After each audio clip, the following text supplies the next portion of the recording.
Hello everyone, I'm Miranda and welcome to my YouTube channel. Today I'm really excited to be doing the first Tea and Tattle book club video with my mum Donna as my guest. Thank you for inviting me again, Miranda. Well, I'm really looking forward to talking about September's book. It's a wonderful choice. I loved it. Oh, I'm really happy to hear that.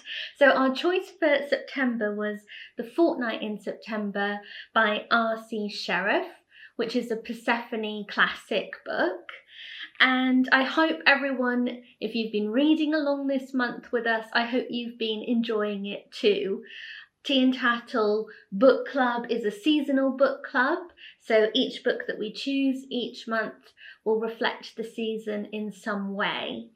And The Fortnight in September is one of my very favourite books. I've read it before. I really enjoyed rereading it. Have you read it before, or was this your first time? That was my first time reading it, and it was wonderful. I've always known I wanted to read it, but this was the first time I actually sat down and did it, and it was a wonderful book. Well, I think I've probably raved about it to you often enough, but I'm so pleased that we've read it together now. Before we talk about it a little bit more, I know that we each had a couple of things we wanted to read aloud. Yeah. Do you want to start with yours? Yeah, that's absolutely fine.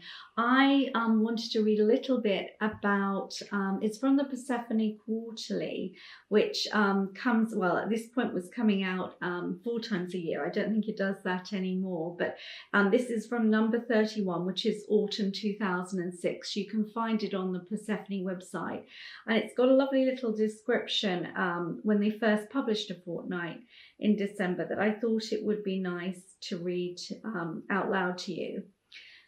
Sherriff adds in his memoir, No Leading Lady, the story was a simple one, a small suburban family on their annual fortnight's holiday at Bognor. Man and wife, a grown-up daughter working for a dressmaker, a son just started in a London office, and a younger boy still at school. It was a day-by-day account of their holiday from the last evening at home until the day they packed their bags for their return. How they came out of their shabby boarding house every morning and went down to the sea. How the father found hope for the future in his brief freedom from his humdrum work.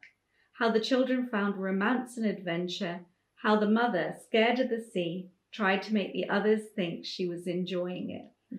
And it sounds like such a slight thing to have for a book, that sort of premise, but it isn't slight at all. No, you're right. I mean, on the one hand, not much happens in this book. It's about a family holiday in the early 1930s, their annual holiday in Bognor Regis, that's highly anticipated every year. And that's really just what the book is about, seemingly. We get to follow the Stevens family one year when they have their annual holiday by the seaside in September. But it somehow is about so much more than that, too. Definitely. And it's just such a joyful book. There's sadness in it, too, that I think we can come to. Yes. But somehow in its very simplicity, there's a real greatness too, I think. Definitely, and I think you put your finger on it with the idea of it's joyful. In the end, there's so much love within the family that whatever the external forces on the family, their humanity and kindness to each other and to others really comes through. That's very true. I think that's partly why it's such an enduring classic that people read and love still today, because although quite a few things have changed since this time, and even how we holiday has changed since this time, families stay the same. They do. For the most part over the years. And I think that's what really connects you to this book, even now. But it's just a lovely family, I think, too. Don't you think it's a portrait of a happy marriage as well, really? Yes, I do. In general, it is a happy marriage. Yeah. A very believable marriage, I think, too. I mean, R C Sherriff never married himself, did he? No, and in fact, his autobiography, as we're told, it was called No Leading Lady. So I think he did have a very warm relationship with his mother and father. Yes. I think that's right. But he didn't ever marry, and yet his depictions of marriages in literature are really good. I mean, I love the one in The Fortnight in September, also in Green Gates, which I think is a later book of his. That has a married couple in it too.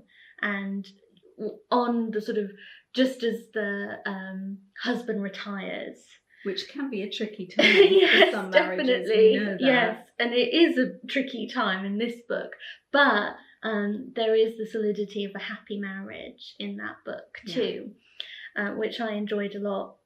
But I would say that this is really Mr. Stevens's story. I would agree. Yeah, I think I think Sherriff is very good at writing everyone in this. The characterization is lovely, but I think he's strongest with Mr. Stevens and then with Dick, the son. Yes. I think the two women aren't quite as good, but they're still very good, and it's not a sentimental portrait.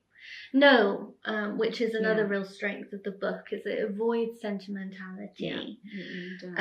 But yes, I think that Mr. Stevens's perspective, I mean, you get the perspectives of all members of the family, but I think his is the strongest. Definitely. It's mainly his story. So I wanted to read a little passage that I've chosen. It's a favourite of mine from The Fortnight in September. And Mr. Stevens is in his garden in the evening just before the holiday starts. So he's in a wonderful mood of anticipation, but he's strolling in his garden, savouring the moment. There was in his nature a deep sense of the past, a reverence for things that had gathered strength and dignity from time. Long ago, a great orchard must have spread round here, for Mrs. Blayney had a tree in her garden at number 5 on the other side of the road. In Mr. Shepherd's garden at number 18, only the stump of the tree remained, and the top had been hollowed out to take a geranium sunk with its pot into a little earth. Scarcely 1 in 100 of the old apple trees now remained. All bore traces of long-forgotten care and the faded band of whitewash round their trunks. The survivors, standing once in fine, sweeping glades, now stood in solitude, in places made incongruous by the whim of the builder who laid the roads across the orchard 30 years ago. Mr. Stevens looked up into its dry, black branches. A breath of wind passed by. The lilac tree woke up and shook itself, but the apple tree seemed too old and tired even to rustle its leaves. He stretched out his hand and rubbed his palm against the horny trunk. He almost wished some power should ordain that the tree be cut down, so that he could say, "Oh, woodman, spare that tree," like the man in the picture in Mary's bedroom. He felt somehow that he understood the tree, and the tree understood him, that it was grateful for his understanding of its solitude. He sometimes wandered back through the years and lingered with it in the orchard as it was before the railway and the houses came. That's lovely. I loved that passage from the book, and somehow I just think it shows how Mr. Stevens is just the sort of quintessential Englishman in some ways. Very much, and his sensitivity to all living things, his kindness even to that tree. He wants to save it. Yes, he is such a kind man, which is something I love about him. But his sense of almost a reverence for the past, a connection to the past that somehow leads into the present and gives him that solidity. Very much, and that's really brought out in the characterization, the little details we get. Yes, this is a book full of little details, it's I would wonderful. say, of just how ordinary people live and how they think, and how, Mrs. Stevens gets into such a state at the thought of Clapham Junction and changing trains and, the awful time once when she dropped the thermos. Oh, yes.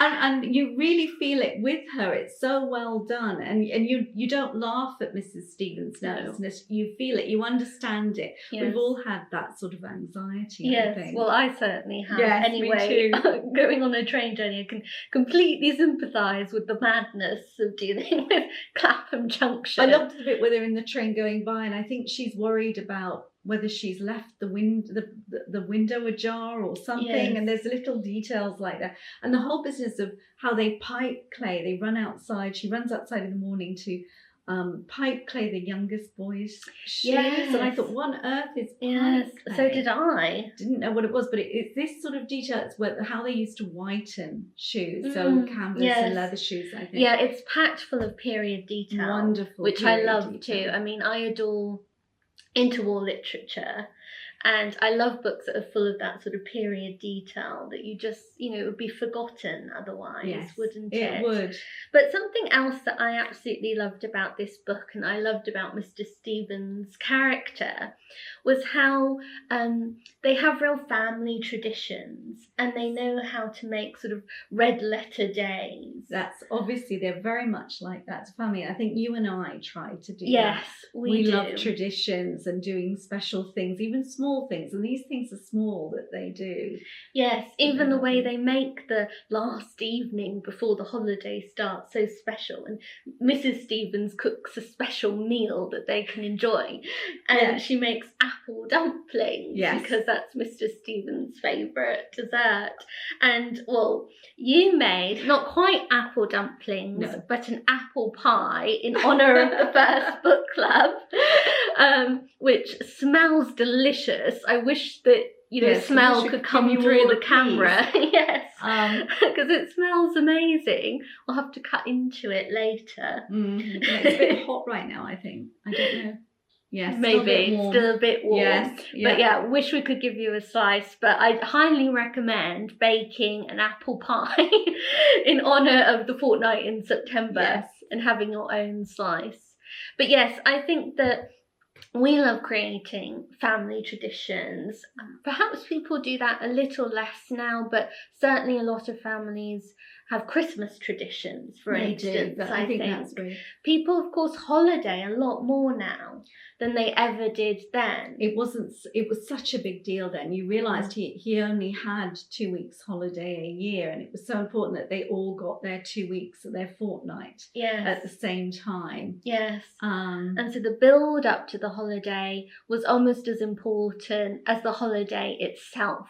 They really look forward to it for a whole year. And I wanted to talk a bit about the sort of structure and pacing of the book, because I thought it was brilliantly done in that I think you're almost about halfway through before they actually arrive in Baltimore.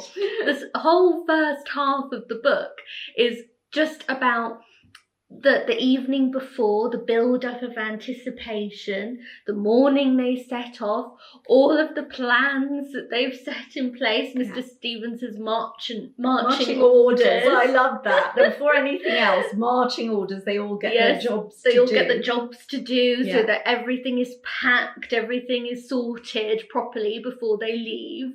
And then the train journey there. Yes. And like I said, that's pretty much the first half of the book. Yes. But then in the way that a holiday seems to go by in the blink of an eye. And especially by the second week, it's running away. You just feel that, don't you? You do. And that's reflected in how he's paced and structured the book. Yeah. I feel there's less time given to the last bit of the holiday. Yeah. But that just is a bit how it feels in real time. Yeah. I think that's very clever of the way he's done that. Yes. Yeah. And I liked too that at the end, he leaves you as they leave their boarding house. Yes, and you don't get the return at all. And I think that is perfect. Yeah. And do you remember at the very beginning when they do arrive at the, in the middle of the book, when they arrive, they comment upon how their landlady wouldn't be so vulgar as to be standing outside, but she always waved them off. And that's the last image you get, really, is them leaving, is her waving them off back to the train. Exactly. Yes. And like we said, this is a happy book, but there's also sadness in this book. Like the sort of melancholy that you feel at the end of a holiday, this is also a book about change. It is. Because although they do the same holiday every year, you get an idea of how it's changed each year and how it maybe wouldn't happen the same way next year. No, I mean, their own children are getting older. They only have one really young one left. It's really, you can see Mary, the daughter, is perhaps thinking she's already working. The job she does is really a very sad, sort of exhausting sounding job, working for a dressmaker in a very dimly lit attic with very little creativity in it by the sound of it. And she obviously her escape from that would be to find Mr. Right and have a romance and engagement and get married. That's certainly at the time of this novel. Yes, that it's very clear that that's what she'd really have to do to have a sort of different life. But I think there's a touching on in this of all the women who are left, single women left perhaps because husbands have died or they never married, and the sort of hardness for women to make ends meet when they're on their own. Yes, there's almost a tragic element, I think to the book, with some of these secondary characters that he writes so well in it. Many of whom are single women, they are. And they're terribly lonely. And he writes loneliness so well, R C Sherriff. This is a theme that crops up again and again in the books. You've also read the Hopkins manuscript, which is another Persephone. Yes, this is another Persephone, the Hopkins manuscript, as well as Green Gates. These are both published by Persephone Books too. In the regular grey editions, this is their classic edition with the coloured cover. But I read the Hopkins manuscript for the first time this September because I wanted to read it alongside the Fortnight in September. I have, yes. And I was amazed by how much I loved this book. It's a sci-fi book, and that's put me off for years, frankly, from reading it because I'm not normally into sci-fi. Than I am. Yes, you will read more science fiction than I will. But in fact, so much of this book is actually again about the ordinary Englishman and a man who is rather lonely, in fact, very lonely.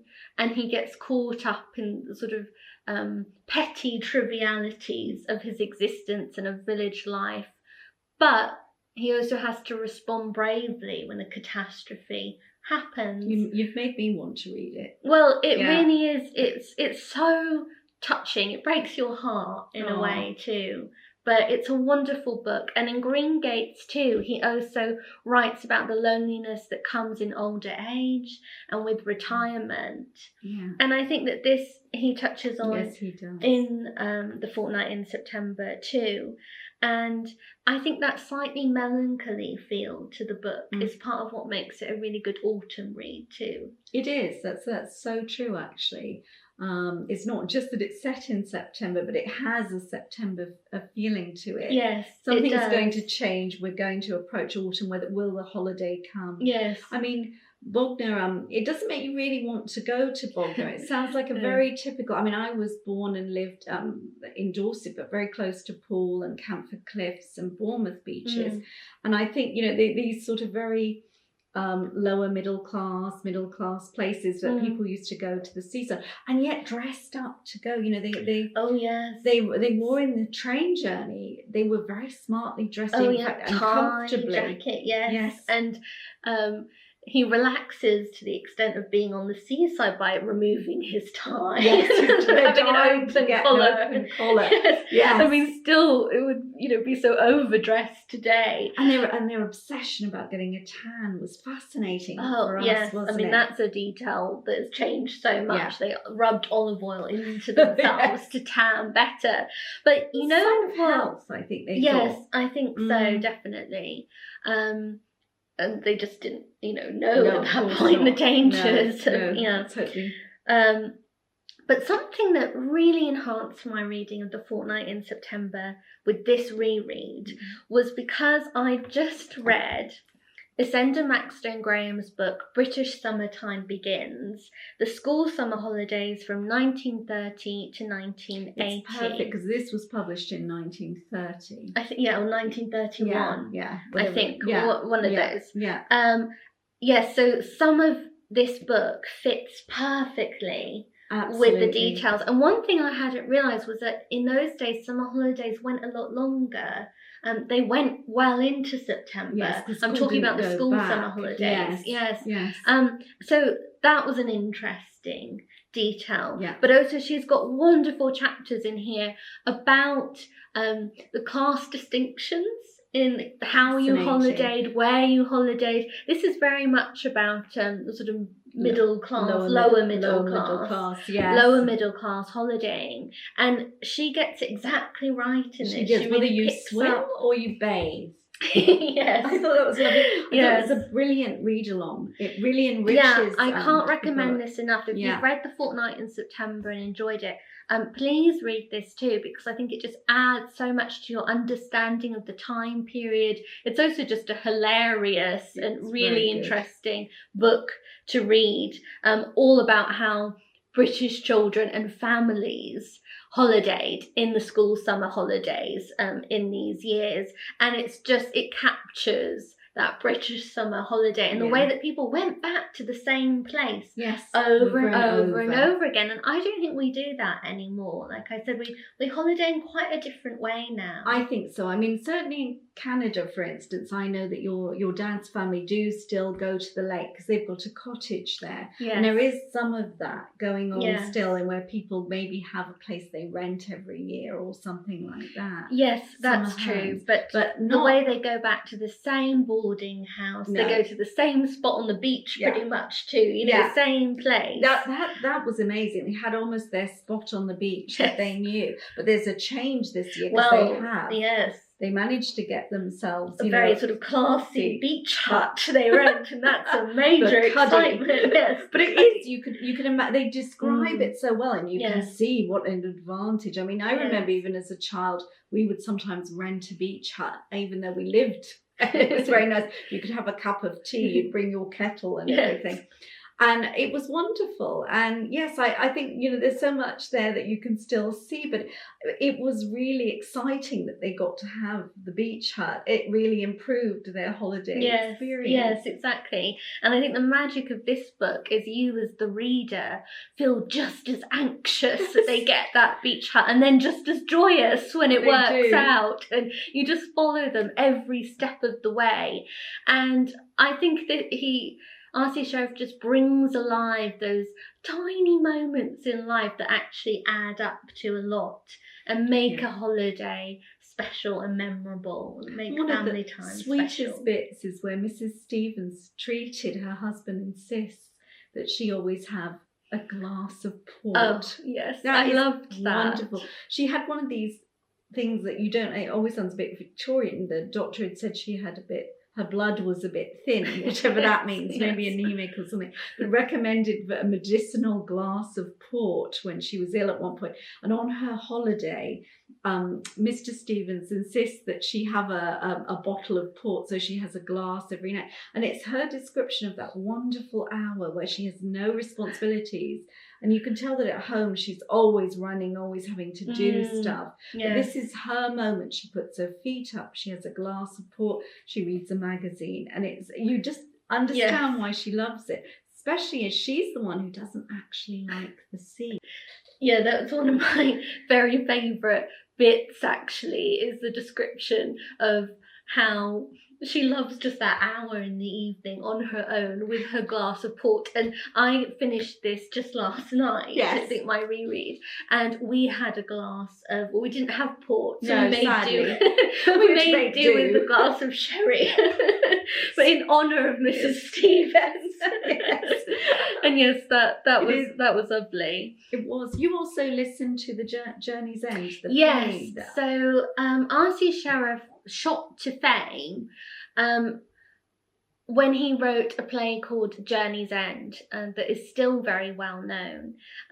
He himself had served as an army officer in the First World War, and he wrote a play about his experiences. I think the play was based on his letters home and his own experiences of the First World War.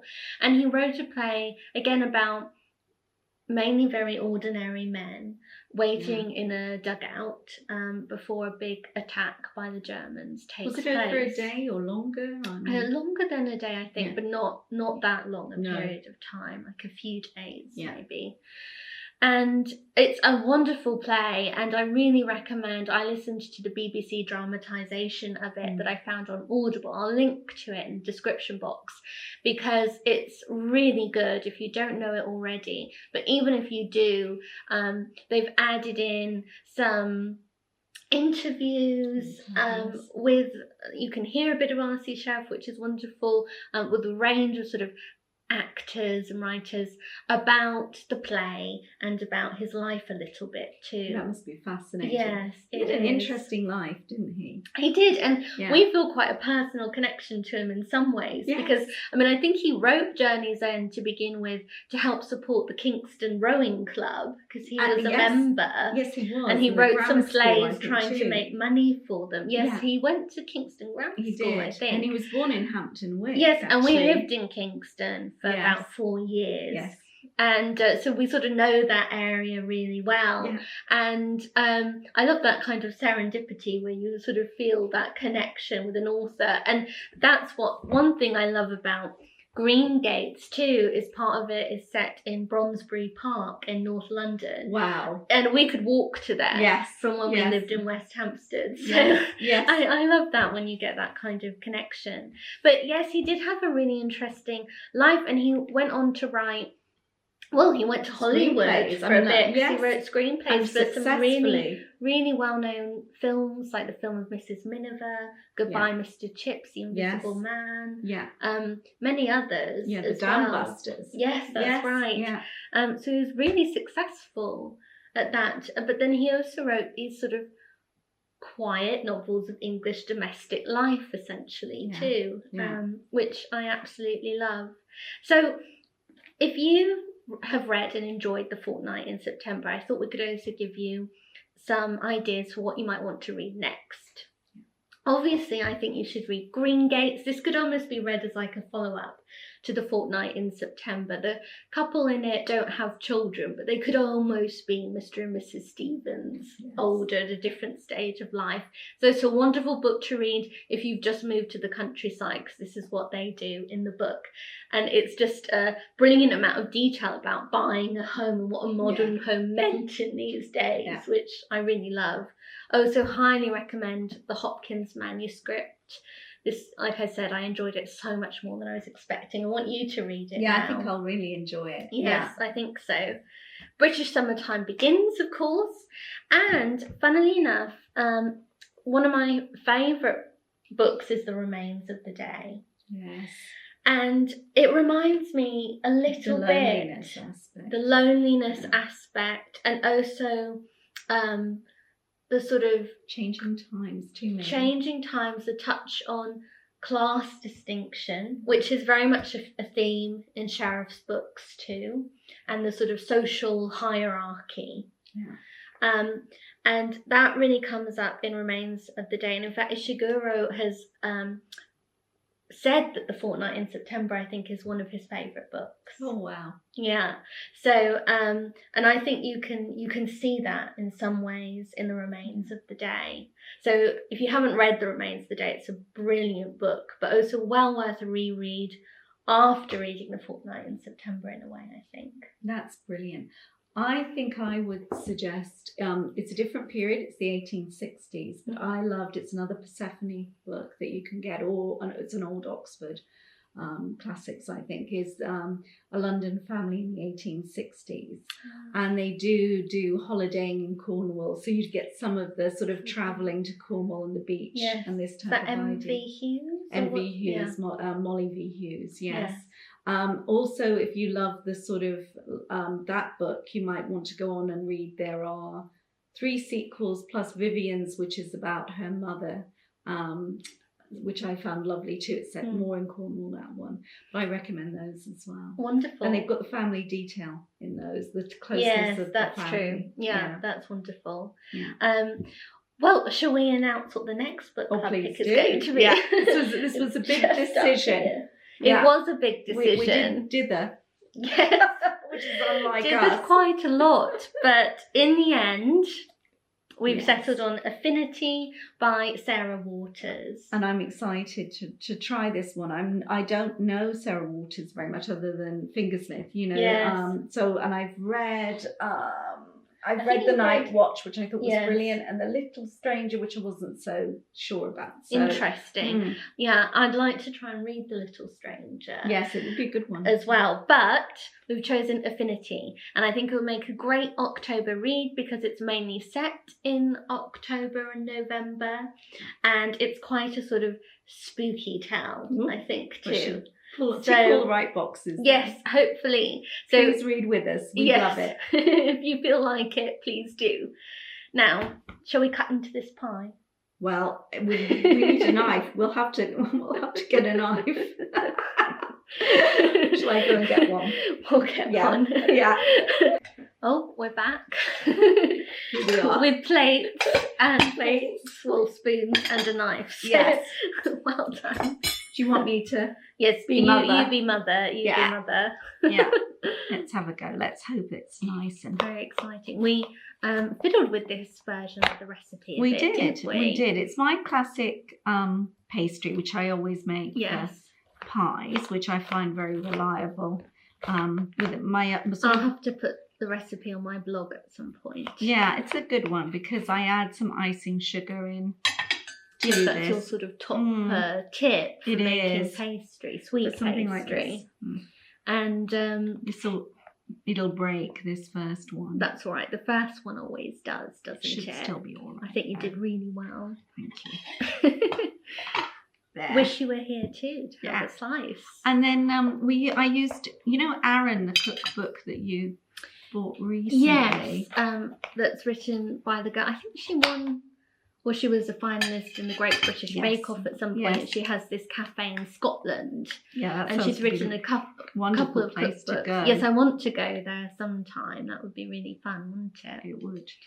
But yeah, so you were inspired partly by the apple pie in there. Yeah, she does a lattice top, which is the type of fiddling that Miranda would do and I would not. So don't bother with the lattice top. But I loved the way she made a sort of ground almond and sugar and egg paste at the bottom and mixed in a tablespoon of custard powder instead of corn flour, which is what I used to do, into the apple. So let's try it. Let's taste. Yes, we'll have a go.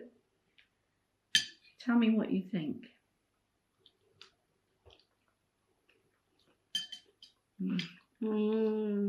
Is it all right? Oh, good. Really good. And also I always mix apples. I never use just one type when I make apple. But it's so much nicer if you have a mix of cookers and more eating apples. It gives you more flavour, I think. Yeah. Well, this is really good. I'll have to try and get the recipe from you at some point. Definitely. And put it on the blog. Yeah. But anyway, I hope you enjoyed this first Tea and Tattle book club chat. Do give this video a thumbs up if you did, and don't forget to subscribe to my channel, which you can do by clicking my face. It pops up somewhere over here. And I hope you'll join us with the next book club read of Affinity. So until next time, goodbye. Goodbye.